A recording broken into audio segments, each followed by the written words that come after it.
ঠিক দোকানের কাছে একটা গাড়িতে ডেড বডি পাওয়া গেছে, কখন আপনারা টের পেয়েছেন? আমরা দেখলাম তো সকালবেলা। আর গাড়িটা এখানে কখন থেকে আছে বলতে পারি না কালকে কখন আসছে সন্ধ্যার পর। মানে কালকে দেখেন নাই গাড়িটা? না, খেয়াল করি না, কারণ বৃষ্টি ছিল তো, এত বাইরে খেয়ালও করি না। আর এখানে মিশনের সামনে তো অনেক গাড়ি আসে, মিশনের লোক আছে, কে আসছে কে যাচ্ছে তো কে খেয়াল করে? লোকটাকে চিনেন না? কেউ চিনে না এখানে? না। ইয়াত যে এটা গাড়ীত পোৱা গ'ল এই ৰামকৃষ্ণ সেৱা সমিতিৰ সন্মুখত ডেড বডিটো, কি ক'ব আপুনি? আপুনিতো এই অঞ্চলতে থাকে। মই ইয়াত ওচৰতে থাকোঁ।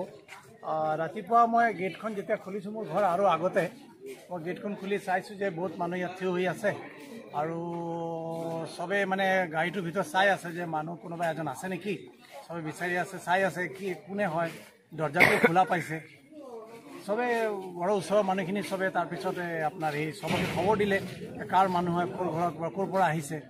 তাৰপিছতে আপোনাৰ গোটেই মানুহখিনি চব জাগি উঠিলে ৰাতিপুৱাৰ পৰা দেখিছে বুলি।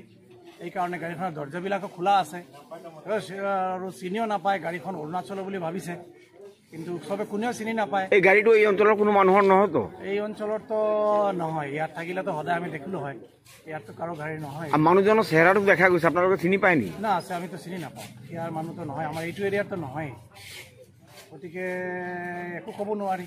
এই জেগাডোখৰক কি কয়? এইটো মিছনপাৰা বুলি কয়, ৰামকৃষ্ণ মিছনৰ সন্মুখত মিছনপাৰা বুলি কয়।